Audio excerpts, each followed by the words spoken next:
this picture shows is the necropolis below the basilica. Then it shows the outline of the Constantinian basilica, which was much smaller, about half the size. Vatican grottos, which are underneath, and the present basilica. So Jan? Yes, why are we where we are? Because Peter died here. Very simple answer to a very complex question. Very, very, very clear answer. Now, Peter was crucified, as we know. So we're not clear on the date, right? 64 to 68, depends a little bit on how you want to calculate it. But nonetheless, he was crucified in Rome, presumably because there was a new wave of Christian persecution by the Emperor Nero. And so he was crucified upside down, as you know, because he did not deem himself worthy to die like his master, Jesus Christ. So he was crucified upside down and then buried right next to the circus.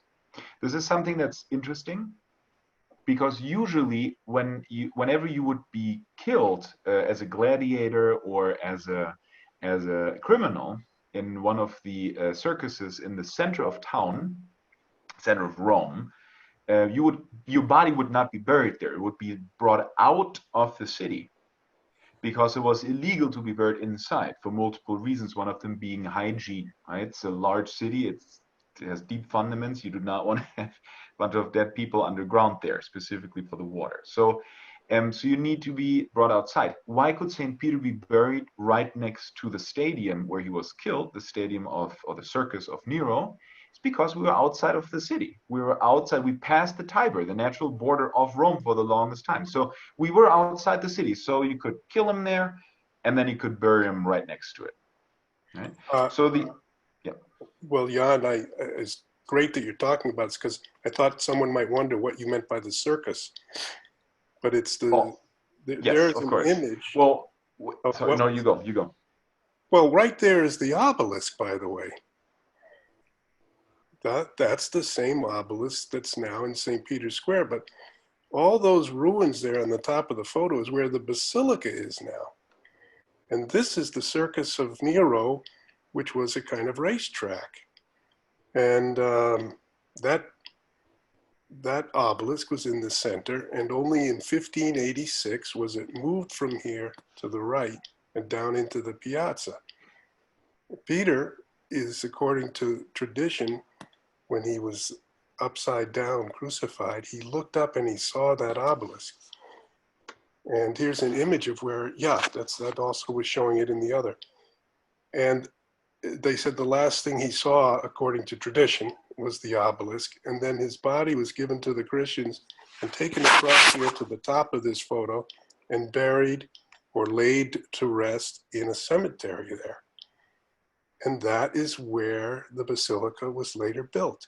And this is the Constantinian Basilica, Old St. Peter's, Rome. And this is the year, it says there, MCCCL,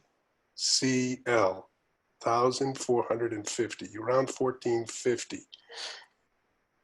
So go ahead. Well, Robert, I don't know if you know this, but I think that the name of that obelisk traditionally is called the Silent Witness, because it's the witness of the crucifixion of Peter. So it was moved, and now it receives the pilgrims. So if we can go back one moment to the old St. Peter's, just as a note, so this was kind of a big thing, right? This was a big deal. You had, Deborah, can you go one back? Can we go one back? Yeah, thank you. There we are.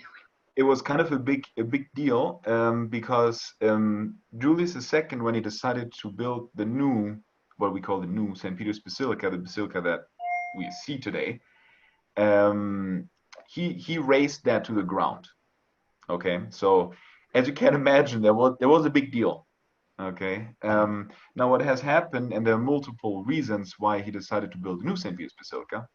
One of the reasons is there were so many side chapels and smaller side chapels and compartments of side chapels and all of these new tiny constructions inside, because everyone wanted to have a little piece of that basilica.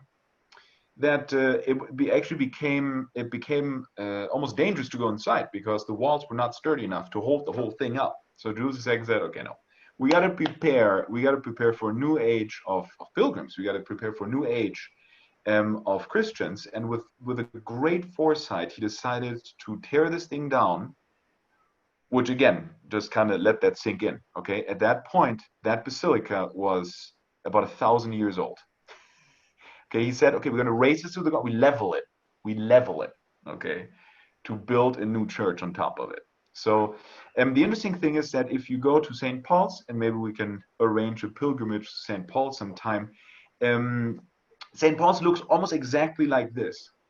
It's great. Even today, they never changed it. So it looks almost like this.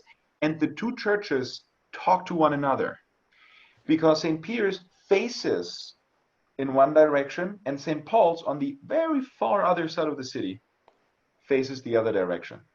They're looking at each other. They're talking. They're the bookmarks of Rome, if you will, the bookends, right? So you have the two churches kind of crunching Rome together. So this is the old St. Peter's, and it's an old style basilica, as you can see. It's very different from what we see today.